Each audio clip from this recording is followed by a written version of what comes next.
क्षीरं सर्वगुणो वेदं परमेश्वरदनं तस्मात् सर्वदानेन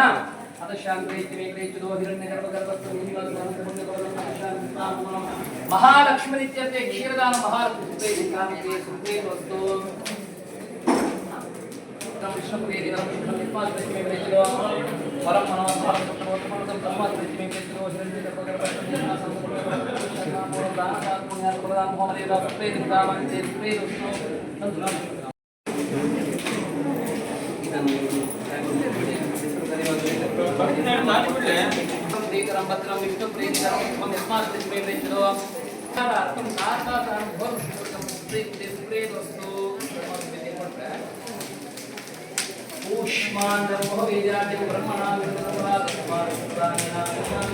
ಕನ್ನಡ ಜಿಲ್ಲೆಯಲ್ಲಿ ವಿಶೇಷವಾಗಿ ಮಂಗಳೂರಿನಲ್ಲಿ ಅನೇಕ ಕೊಲೆಗಳು ಆಗ್ತಾ ಇದೆ.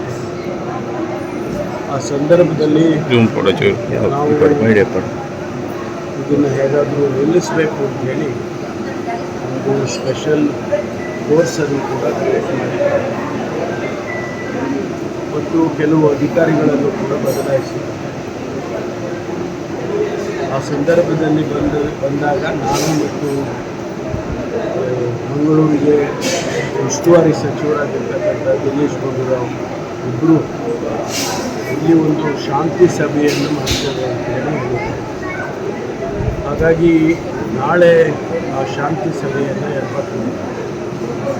ಅದಕ್ಕಾಗಿ ನಾನು ಮಂಗಳೂರಿಗೆ ಬರಬೇಕಾಗಿದೆ.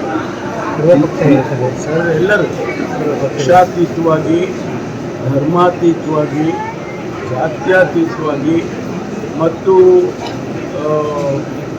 ಸಿವಿಲ್ ಸೊಸೈಟಿ ಅಂದರೆ ಸಾರ್ವಜನಿಕರು, ಈ ಭಾಗದಲ್ಲಿ ಯಾರು ಮುಖ್ಯಸ್ಥರಿರ್ತಾರೆ, ಧಾರ್ಮಿಕ ಮುಖಂಡರುಗಳು, ಸ್ವಾಭಾವಿಕವಾಗಿ ಜನಪ್ರತಿನಿಧಿಗಳು, MLAಗಳು, MLCಗಳು, MP ಗಳು, ಯಾವುದೇ ಪಕ್ಷದಲ್ಲಾಗಿರ್ಬೋದು ಅವರೆಲ್ಲರೂ ಕೂಡ ಸಭೆಯನ್ನು ಕರೆದು ಒಂದು ಸಂದೇಶ ಕೊಡಬೇಕು, ಶಾಂತಿಯಿಂದ ಇರಬೇಕು ಕರೆದಿದ್ದೇವೆ. ಅದಕ್ಕಾಗಿ ನಾನು ಬಂದಿದ್ದೆ. ಬರುವಾಗ ನಮ್ಮ ಶ್ರೀಮತಿಯವರು ನಾನು ಬರ್ತೀನಿ, ಶ್ರೀಮತಿಯವರು ಬರ್ತೀನಿ ಅಂದರೆ ಬೇಡ ಅನ್ನೋಕ್ಕಾಗಲ್ಲ. ಹಾಗಾಗಿ ಬಂದೆ. ಅವ್ರ ಜೊತೆಯಲ್ಲಿ ದುರ್ಗಾ ಪರಮೇಶ್ವರಿ ತಾಯಿಯ ದರ್ಶನ ಮಾಡಬೇಕು ಬಂದಿದ್ದೆ. ಈ ಪೂಜೆ ಶಾಸ್ತ್ರೋಕ್ತವಾಗಿ ಪೂಜೆಯನ್ನು ಕೂಡ ಮಾಡಿದ್ದೆ. ಜನಕಲ್ಯಾಣಕ್ಕಾಗಿ, ಲೋಕ ಕಲ್ಯಾಣಕ್ಕಾಗಿ, ನಮ್ಮ ರಾಜ್ಯದ ಹಿತವನ್ನು ಕಾಪಾಡೋದಕ್ಕೆ ಪ್ರಾರ್ಥನೆ ಸಲ್ಲಿಸಿದೆ. ಸ್ವಾಭಾವಿಕವಾಗಿ ಆ ಪ್ರಾರ್ಥನೆ ನಮಗೂ ಆಗುತ್ತೆ. ಹಾಗಾಗಿ ಇದರಲ್ಲಿ ವಿಶೇಷತೆ ಇದೆ. ಯಾವ ವಿಶೇಷವಾಗಿ ಏನೋ ಅವರಿಗೆ ಹೇಳೋದಕ್ಕೆ ಬಂದಿದ್ದಾರೆ, ಕಲ್ಪನೆ ಬೇಕಾಗಿಲ್ಲ. ನಾನು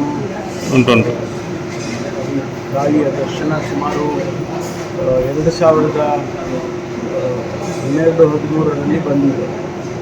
ನಾನು ಆ ಸಂದರ್ಭದಲ್ಲಿ ಪಕ್ಷದ ಅಧ್ಯಕ್ಷನಾಗಿ ನಮ್ಮ ಸರ್ಕಾರ 13ರಲ್ಲಿ ಬರಬೇಕು ಅಂತೇಳಿ ತಾಯಿಯಲ್ಲಿ ಪ್ರಾರ್ಥನೆ ಮಾಡ್ಕೊಂಡು ಹೋಗಿದ್ದೆ. ಸರ್ಕಾರ ಬಂತು. ಹಾಗಾಗಿ ಕೆಲವೊಂದು ಕಡೆ ಆ ತಾಯಿಯ ದರ್ಶನ ಮಾಡಿ ಇಡೀ ನಮ್ಮ ರಾಜ್ಯ ಅನೇಕ ಘಟನೆಗಳನ್ನು ನಾವು ದಿನನಿತ್ಯ ನೋಡ್ತಾ ಇದ್ದೇವೆ.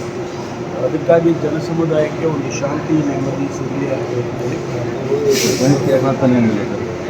ನಾನು ಹೇಳಿದ್ದಲ್ಲ, ನಾನು ಜನಸಮುದಾಯಕ್ಕೆ ಪ್ರಾರ್ಥನೆ ಸಲ್ಲಿಸಿದಾಗ ಅದರೊಳಗಡೆ ನಮ್ಮದು ಸೇರಬೇಕು.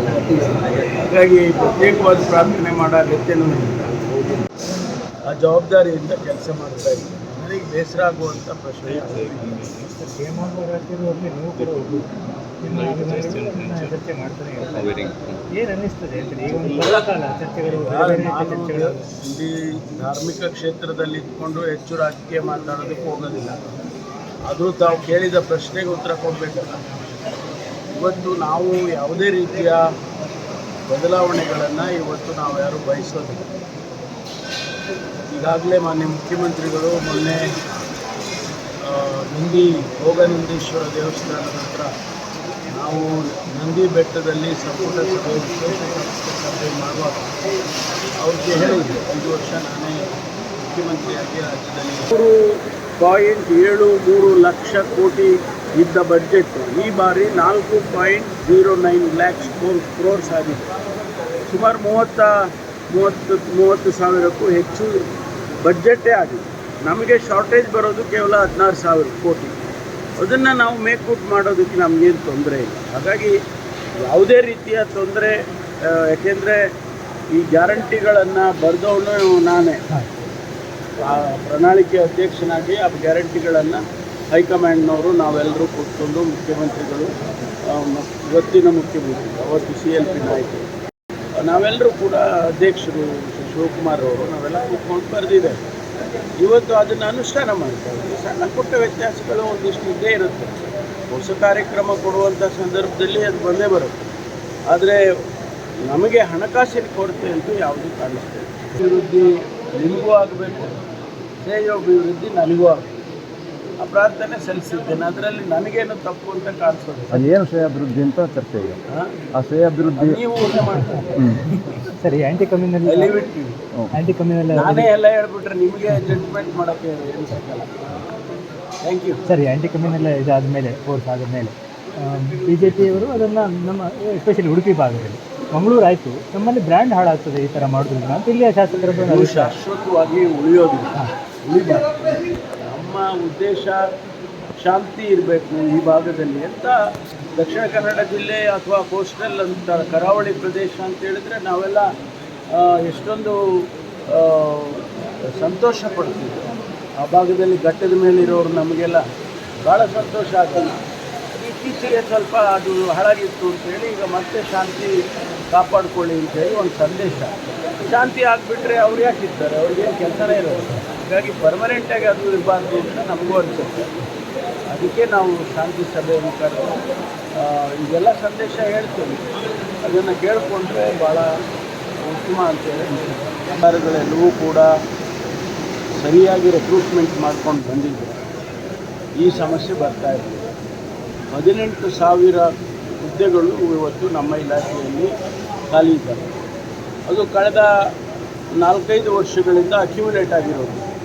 ಈಗ ರಿಟೈರ್ ಆಗ್ತಾರೆ, ಒಂದು 2,000-3,000 ರಿಟೈರ್ಡ್ ಆಗ್ತಾರೆ. ಇಮಿಡಿಯೇಟಾಗಿ ತುಂಬಬೇಕಲ್ವ, ಅದು ಆಗಲಿಲ್ಲ, ಅಕ್ಯುಮುಲೇಟ್ ಆಗಿದೆ. ಅದು ಈಗ ಪ್ರಕ್ರಿಯೆ ಪ್ರಾರಂಭ ಮಾಡಿದ್ದೀವಿ. ಈಗ ನಮಗೆ ಈ ಒಳ ಮೀಸಲಾತಿ ಕಾರಣಕ್ಕಾಗಿ ಸ್ವಲ್ಪ ಒಂದು 2-3 ತಿಂಗಳು ಮುಂದೆ ರಿಸ್ಟ್ರಿಕ್ಟ್ ಮಾಡಿದ್ದಾರೆ. ಈಗಾಗಲೇ ನಾವು ಪ್ರಕ್ರಿಯೆ ಪ್ರಾರಂಭ ಮಾಡಿದ್ದೀವಿ. ಈಗ ನೋಡಿ, ಒಂದು ನಮ್ಗೆ ಗೊತ್ತಿದೆ, PSI ಹಗರಣ 545 ಸಬ್ ಇನ್ಸ್ಪೆಕ್ಟರ್ಗಳು ರೆಕ್ರೂಟ್ ಮಾಡುವಾಗ ಯಾವ ರೀತಿ ಹಗರಣ ಆಯಿತು. ಅದಕ್ಕಾಗಿ ರೆಕ್ರೂಟ್ಮೆಂಟೇ ನಿಲ್ಲಿಸೋಂಗಾಯಿತು. ಈಗ ಅದನ್ನು ಬಿಡುಗಡೆ ಮಾಡಿ 545 ಆದೇಶ ಕೊಟ್ಟಿದ್ದೀವಿ, ಟ್ರೈನಿಂಗ್ ಹೋಗಿದ್ದೀವಿ. ಇನ್ನು 102 ಇನ್ನೊಂದು ವಾರ 15 ದಿವಸದಲ್ಲಿ ಅವ್ರಿಗೂ ಆದೇಶ. ಆನಂತರ ಮತ್ತೊಂದು 600 ಜನ ಸಬ್ ಇನ್ಸ್ಪೆಕ್ಟರ್ಗಳನ್ನ ರೆಕ್ರೂಟ್ ಮಾಡೋದಕ್ಕೆ ಆದೇಶ ಹೊರಡಿಸ್ಬೇಕು. 1,500 ಸಬ್ ಇನ್ಸ್ಪೆಕ್ಟರ್ ಖಾಲಿ ಇಟ್ಕೊಂಡ್ರೆ ಯಾವ ಪೊಲೀಸ್ ಸ್ಟೇಷನಲ್ಲಿ ಕೆಲಸ ಆಗುತ್ತೆ? ಅದಕ್ಕಾಗಿ ತ್ವರಿತವಾಗಿ ಅದನ್ನು ಮಾಡ್ತಾಯಿದ್ದೀನಿ. ಗೊತ್ತಿಲ್ಲಪ್ಪ, ನಾನು ಲೋಕ ಕಲ್ಯಾಣಕ್ಕಾಗಿ ಮಾಡಿದ್ದೆ. ನಿಮಗೆ ಶತ್ರುಗಳಿದ್ದಾರಾ? ಇಲ್ಲ, ನನಗೆ ಯಾರು ಶತ್ರುಗಳಿಲ್ಲ. ಯಾರಾದರೂ ಇದ್ದರೆ ಹುಡುಕ್ಕೊಡಿ.